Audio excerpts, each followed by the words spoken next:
کچھ حدود و قیود ہیں جو آئین پاکستان کے تحت ہیں، عمل ہونا چاہیے. کیا فوج کا سیاست میں کردار ہونا چاہیے؟ نہیں ہونا چاہیے. کیا فوج کا سیاست میں کردار ہے؟ بالکل ہے. کیا اس کردار کا خاتمہ ہونا چاہیے؟ بالکل ہونا چاہیے. باقی اس کے بعد یہ اصولی کچھ بنیادی چیزیں ہیں.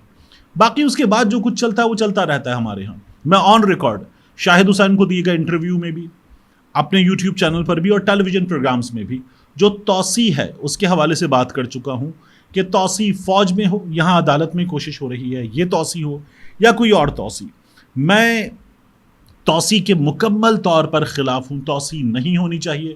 توسیع کا یہ مطلب ہے کہ آپ کو بندے پہ بھروسہ ہے، سسٹم پہ بھروسہ نہیں ہے. سسٹم بندے سے بڑی چیز ہوتا ہے، تو بھروسہ سسٹم پہ ہونا چاہیے کہ ایک جائے گا دوسرا آئے گا اور ڈیلیور کرنے کا سلسلہ نہیں رکے گا. ادارہ اتنا بہتر کام کرتا ہے، تو توسیع نہیں ہونی چاہیے. اب اس معاملے سے آگے آ جائیے. جو حکومت کی بدنیتی ہے اس پر بعد میں بات کریں گے، لیکن عمران خان صاحب کے حوالے سے جو مسلسل جھوٹ ٹاؤٹس کی جانب سے بولے گئے ہیں وہ جھوٹ میں آپ کے سامنے رکھ دوں. یہ گزشتہ کچھ 4-5 روز میں بہت شدت کے ساتھ ہوا ہے، اور یہ حکومت باقاعدہ طور پر کچھ پرو نون لیگی صحافی ہیں ان کے ذریعے کام کرتی ہے، پھر کچھ حکومتی لوگ بھی کرتے، اور اس کے بعد اس جھوٹ کو کچھ میڈیا باضابطہ طور پر چلا بھی دیتا ہے. بڑا حیران کن ہے. جیسے آپ دیکھیے کہ خبر چلی عمران خان نے GHQ پر حملہ تسلیم کر لیا. یہ صحافیوں نے، نون لیگ کے سوشل میڈیا ایکٹیوسٹوں نے، اس کے بعد کچھ نون لیگی وزراء نے، میڈیا نے، سب نے چلا دیا. ایسا نہیں ہوا تھا. عمران خان نے پھر کہا کہ اس میں تسلیم کرنے والی کیا بات ہے، ہم تو پرامن احتجاج کے لیے جا رہے تھے. عمران خان نے بار بار کہا.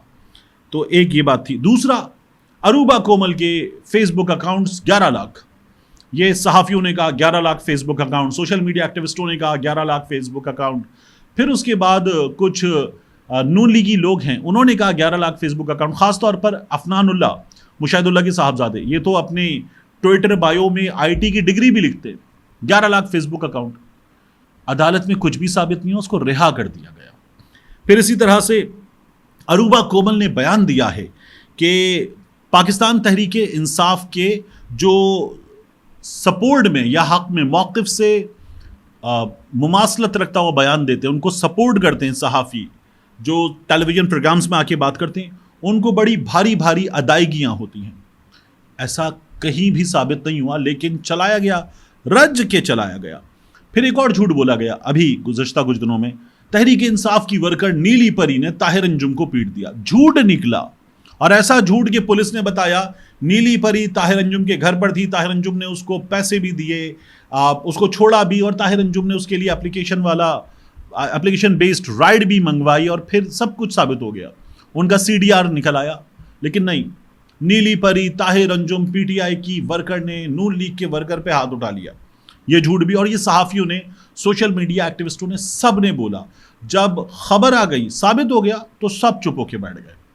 اسی طرح سے ایک جھوٹ جو ہے وہ اور بولا گیا. عمران خان ڈیل کے لیے منتیں کر رہے. عمران خان آج بھی 3 چیزوں کے ساتھ بالکل صاف طور پر آئے، اور یہ ہوا. یہ تو 5 ہو گئے. پھر ایک جھوٹ جو ہے وہ اور بڑے دھڑلے کے ساتھ بولا گیا. آج عمر ایوب کا لیٹر، اس کے خلاف نہیں بولنا، اس کے خلاف نہیں بولنا، چیف کے خلاف تو بالکل نہیں بولنا. بعد میں پتہ چلا لیٹر فیک تھا، اور یہ پاکستان تحریک انصاف نے آفیشیلی بتا دیا. لیٹر میں عمر ایوب کا عہدہ بھی غلط لکھا تھا، بالکل فیک تھا. لیکن نون لیگ کے صحافی، نون لیگ کے سوشل میڈیا ایکٹیوسٹ، اس کے بعد پبلک نیوز جیسا چینل، باقی سب چلا کے بیٹھ گئے کہ عمر ایوب نے یہ کر دیا. نہیں کیا تھا. تو یہ جھوٹ اور اطمینان کے ساتھ بولا گیا. پھر ایک اور جھوٹ بولا گیا. وہ جھوٹ کیا تھا کہ عمران خان نے نیب پروسیکیوٹر سے معافی مانگ لی. اب عمران خان نے آج یہ بتایا کہ معافی نہیں مانگی. ان کو یہ کہا تھا کہ آپ سے کوئی مسئلہ نہیں، یعنی نیب سے بحیثیت ادارہ، چیئرمین نیب کا ادارہ، ان سے پرابلم ہے، اس ایک وکیل سے، اس سے پرابلم نہیں ہے. عمران خان نے یہ کہا تھا. وہ اب بھی کہتے ہیں نیب والے نااہل ہیں، بے ضمیر ہیں، نیب کی وجہ سے 1 سال میں سے جیل میں ہوں، جس آدمی کو گھر سے نکالا اس کو میرے خلاف وعدہ معاف گواہ بنا دیا. یہ باتیں عمران خان نے کی. لیکن جنگ اخبار نے، عمر چیمہ نے، اس کے علاوہ دیگر لوگوں نے، عمران خان نے معافی مانگ لی. عمران خان کہہ رہا ہے نہیں معافی مانگی. اب چلاؤ کہ عمران خان کہہ رہا ہے میں نے معافی نہیں مانگی، یعنی عمر چیمہ عدالت میں نہیں تھے، اور اطمینان سے خبر چلا کے بیٹھ گئے کہ عمران خان نے معافی مانگ لی. یہ لوگ 10 بار کر چکے ہیں، ایک بار نہیں، 10 بار کر چکے ہیں اور اطمینان کے ساتھ کر چکے ہیں۔ یہ تو وہ لوگ ہیں جو خاور فرید مانیکا کو ٹیلی ویژن پہ لے کر بیٹھتے ہیں اور اس کے موقف کو خاور فرید مانیکا نے کہا نہیں کرتے، یہ لوگ چلا دیتے کہ ایسا ہوا ہے۔ یہ اس طرح سے کیا جاتا ہے۔ تو یہ ٹاؤٹس ہیں، ہمارے کچھ صحافی وغیرہ، یہ کچھ سوشل میڈیا ایکٹیوسٹ وغیرہ، یہ اطمینان سے یہ کام کرتے ہیں اور جھوٹ جو ہے وہ تھوپ دیتے ہیں کسی پر بھی لے جا کر۔ اب اس کے بعد میں آپ سے مزید عرض کروں کہ یہ جو مخصوص نشستیں حکومت کو اب نظر آ رہا ہے کہ ان کی دال نہیں گلنی، تو حکومت نے ایک اور کام کیا۔ الیکشن ایکٹ 2017 میں ترمیم کا بل پیش کیا گیا ہے۔ اب یہ بھجوا دیا گیا ہے پیش کرنے کے بعد قائمہ کمیٹی کو، اور اس کے بعد یہ پھر دوبارہ آئے گا ووٹنگ کے لیے۔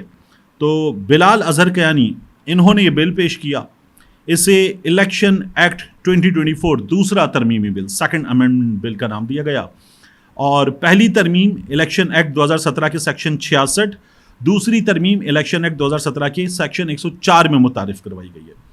پہلی ترمیم کے مطابق اب یہ سارا مخصوص نشستوں سے جڑا ہوا معاملہ ہے، کسی سیاسی جماعت کی جانب سے وابستگی کا اقرار نامہ تبدیل نہیں کیا جا سکتا، جبکہ دوسری ترمیم میں کہا گیا ہے کہ جس پارٹی نے مخصوص نشستوں کی فہرست نہ دی ہو اسے مخصوص نشستیں نہیں دی جا سکتی۔ یہ قائمہ کمیٹی گیا ہے، واپس ایوان میں آئے گا، اس پر ووٹنگ وغیرہ بھی ہوگی۔ اسپیکر قومی اسمبلی نے یہ کہا ہے کہ الیکشن ایکٹ 2017 میں ترمیم کے بل پر کمیٹی بنائی جا رہی ہے، جو فیصلہ کرے گی اس کے حوالے سے ایوان کو آگاہ کیا جائے گا۔ اعظم نذیر تارڑ صاحب یہ کہتے ہیں کہ ہم چاہتے ہیں کہ تمام سیاسی جماعتوں سے الیکشن ایکٹ 2017 میں ترمیم پر رائے لی جائے۔ اب اجلاس جمعے کی صبح 11 بجے تک کے لیے ملتوی کر دیا گیا ہے، پھر اجلاس ہوگا۔ یہ صورتحال ہے۔ حکومت کو پاکستان تحریک انصاف کو جو نشستیں ملتی ہوئی نظر آ رہی ہیں، بلکہ عدالت کا تو فیصلہ ہے، اس میں پرابلم ہے۔ انہوں نے یہ کام ابھی کر دیا ہے، یہ عدالت میں بھی چلے گئے اور انہوں نے جا کر کہا کہ ہماری نظر ثانی بھی سن لیں، قاضی فیض عیسی صاحب نے بھی کہا کہ سن لیں۔ اب اس میں ہوگا کیا؟ ہوگا یہ کہ تفصیلی فیصلے کے بعد سنیں گے۔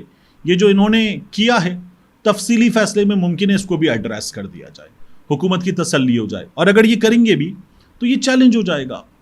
چیلنج ہوگا تو قاضی فیض عیسی صاحب کی عدالت میں ایک بار پھر ہمیں دیکھنے کو ملے گا کہ وہ کیا کر سکتے ہیں، اور ان کے ساتھ کتنے جج صاحبان کھڑے ہیں، اور یہ بھی کہ یہ جو 2 جج صاحبان آئے ہیں جنہیں سارا فوجداری مقدمات کا ایک برڈن ابھی دے دیا گیا ہے کہ ان کو نپٹائیے، ان کو وہاں لایا جاتا ہے یا نہیں لایا جاتا، یہ بھی ابھی دیکھنے کی چیز ہے۔ ملتے ہیں انشاءاللہ آپ سے اگلی ویڈیو میں۔